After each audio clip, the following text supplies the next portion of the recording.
Good morning, good afternoon, good evening, whenever or wherever you're watching. Let's get into 90 Day Fiance, Season 9, Episode 2, Pinot You Didn't. Let's start out with Bilal and Shaeeda. We're supposed to believe that they spent the night in the house with no faucets.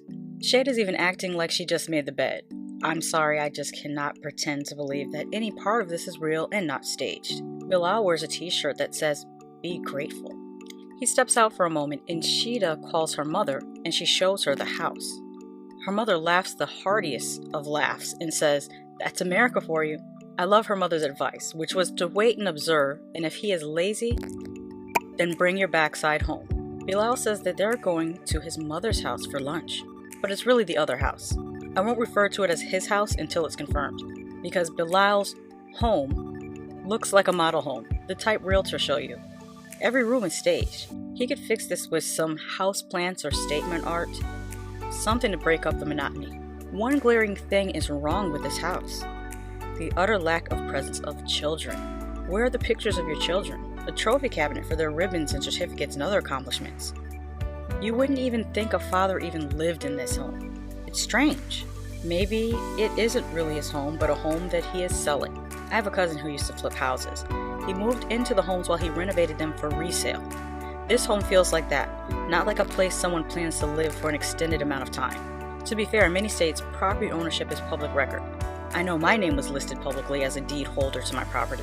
So if he is lying, it will come out. People on the internet are nosy enough to look that up. Anyway, the yoga room was nice. Bilal continues to annoy me by talking about how he hopes she learns a lesson about appreciation. She's a grown woman, closer to 40 than she is 30. She is who she's going to be. Accept her as she is or move the fuck on. You can't train her like a pet. Let's move on to Yve and Mohamed. Yvette is on the way to the airport to pick up Mohamed. We get the same run towards each other scene in the airport.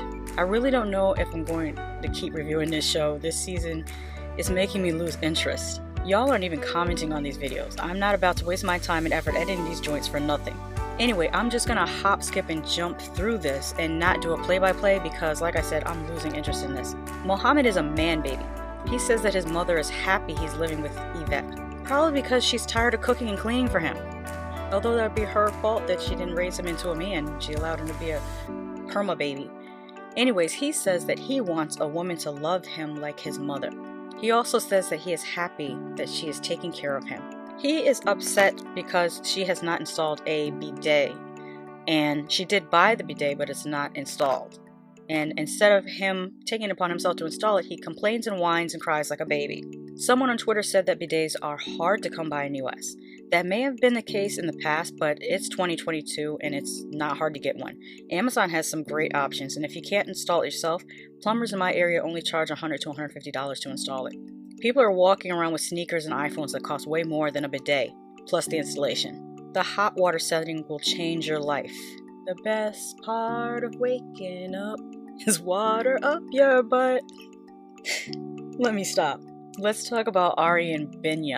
We get a review of their relationship, and I won't go over that because at this point I'm sure you know all about it. So let's jump forward to the part where they've been approved for the K-1 visa and Bini will be coming to the US. They show us a glimpse of her home, and her father works as a surgeon. Why is the pole in her father's office oozing like the walls in the House of Amityville Horror? Bini is not only going to be in for a culture shock, he will have a time adjusting to the climate. For example, I live in Florida. When I go home to Connecticut, I'm freezing because my body's adjusted to the subtropical climate. Year-round temperatures in Ethiopia range from 75 degrees to about as low as 48 degrees. However, in the tri-state area, which is New York, New Jersey, and Connecticut, it can get down to the single digits and even sometimes below zero in the winter. Although due to climate change, it's been pretty warm up there recently, so maybe it won't be that tough of an adjustment. Regarding the culture shock, where I live in Florida, people tend to greet each other. So when I visit Connecticut, I have to remember to stop making eye contact and greeting people because people are more austere in Connecticut. They don't greet strangers. She's going to need to explain to him that within this country there are so many regional cultures to adjust to. Just going from New Jersey to New York, it's similar, but it's not the same culture. Ari video chats with her mom while the nanny packs her suitcase. Meanwhile, Bini tells his friends that he's going to the US in 3 days. He reveals to them that he has not yet told his family. His friends mention that the relationship has a lot of problems and that they are concerned for him.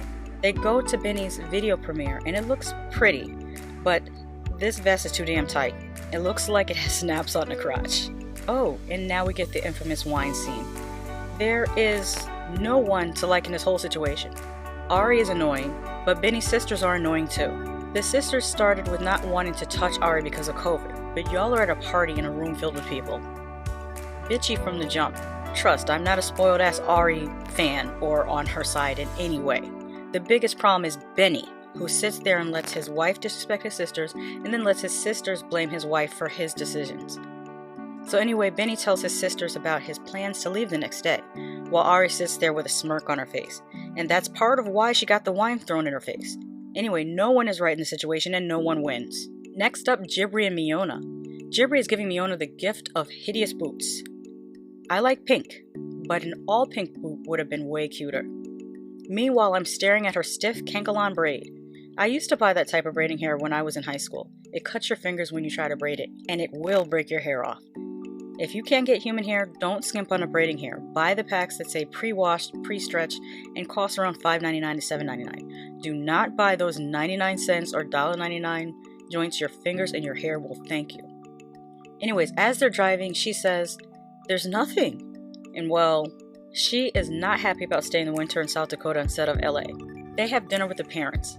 Stepdad asks a nice question about what she usually eats in Serbia. Then Jibri's mother talks about the house rules and expectations. Miona doesn't like living with Jibri's parents. I didn't see anything objectionable in what Jibri's parents expected. She really expects a champagne lifestyle on a beer budget. As I said that, I just realized how outdated that expression is, since you can now buy champagne for less than some beers, and some beers are super expensive because they are, quote, craft beers. But anyways, that wasn't always the case. Let's get into Emily and Kobe. Emily has picked Kobe up. Kobe tells us that he is looking forward to seeing his son. Emily is more concerned with peeing. She pulls some panties and bralette out of her purse while driving. Can you imagine driving and you look over and there is a lady throwing a bralette in a man's face? Kobe really wants to see his son, but Emily thinks her relationship with his peen is a priority. She gives me the type of woman who would refuse visitation to the child and take it out on her son if the relationship didn't work out with his father. I hope she's not, but that's what she's giving. They go to dinner and he notices that he may be the only black person there. She was like, "There's another one over there," the way she said that, and the camera panned over to the only other black person in the restaurant. TLC, you ain't shit, you ain't never gonna be shit. She starts nagging about money. Kobe says that he sold his restaurant before coming to the States, but won't tell her how much money he has. She says that she doesn't want a stupid $100 ring.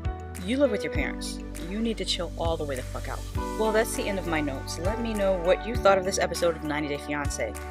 Did I forget to talk about something? Let me know in the comments. By the way, I'm also reviewing The Courtship, and I review horror, sci-fi, and thriller movies and live stream on my other channel, What Did I Just Watch? I'm also on Hood Podcast Weekly, where we talk about international news of the weird and viral stories because every country has a hood. So check those out if you're interested. Until next time, one love.